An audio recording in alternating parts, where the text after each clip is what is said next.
Warahmatullahi. Okey, hari ini kita akan cuba buat test 2 pada semester lepas, iaitu 2024-2025 semester 1 untuk PD2 ni ya. Okey, ini adalah assembly drawing daripada 5 parts yang berbeza, yang mana kita assemble dan kita letak mate masing-masing untuk membentuk figure 1 ni.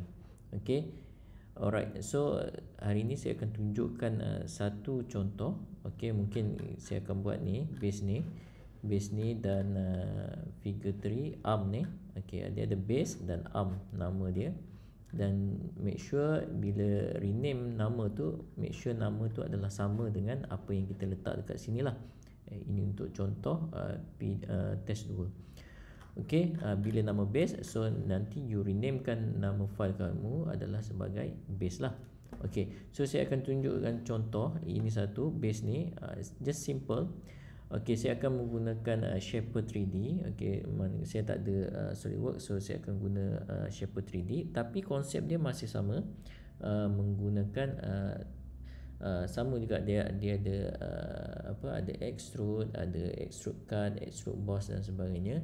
Cuma berbeza software ni dia menggunakan nama lain lah. Okey, nama lain untuk extrude dan sebagainya. Okey, tapi konsep dia tetap sama. Okey, bila kamu tengok macam mana saya buat ni, kamu boleh applykan di dalam SolidWorks juga. Okey, so tanpa buang masa, saya terus buat dengan base ni ya. Okey, base ni kita akan tengok dia punya base ni 100 kali 100. So saya akan ambil ni, kita akan buat rectangle dulu lah. Okey, rectangle sebaiknya pakai rectangle yang center.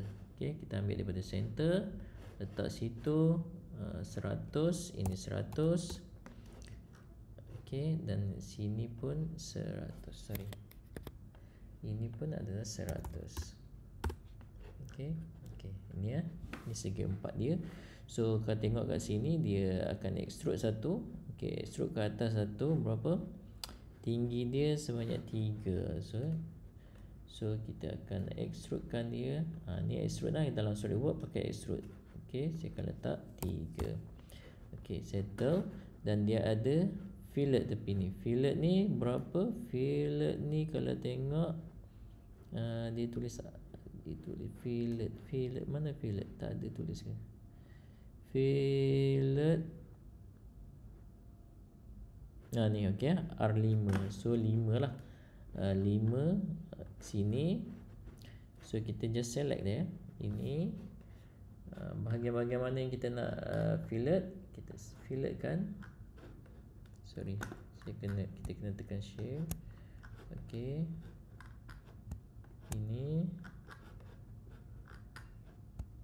dan ini filletkan R5 lah, R5. Okey, settle. Okey, ni settle untuk base ni. Lepas tu dia akan ada naik ke atas ni. Okey, kita akan lukis atas ni lah. Ambil surface bahagian atas dan kita start sketch dia. Buat macam biasa. Okey, letak je mana-mana dulu. Okey, dia tegak macam tu dan sini. Okey, kemudian kita ambil smart dimension. Okey, smart dimension. Sini panjang ni 20. Tebal ni sebanyak berapa tu? 10 10. Okey, 10, 20, 10. Jarak ni dengan atas ni. Okey, ini adalah 15. Okey. Jarak ni ke tepi. Jarak ni ke tepi ni 5. Okey. Alright, settle yang tu. Ini pun sama. Ini 10. Dan ini 20. Okey, jarak ni ke bawah. Ini 5. Dan ini ke sini 15.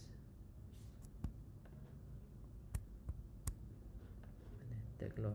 Ya. Okey, ni adalah 15. Okey, 12. Okey, settle tu. Bila settle tu, okey, kita exit sketch, pusingkan dia, kita ambil bahagian yang kita nak extrude. Kita extrudekan dia sebanyak tinggi dia adalah berapa ni? Tinggi dia ini 50 tambah tinggi ni 10 60 lah. Okay, so letak 60 je, 60 terus 60. Okay, so dia ada fillet tepi ni, sini dan sini, sini dan sini, sebanyak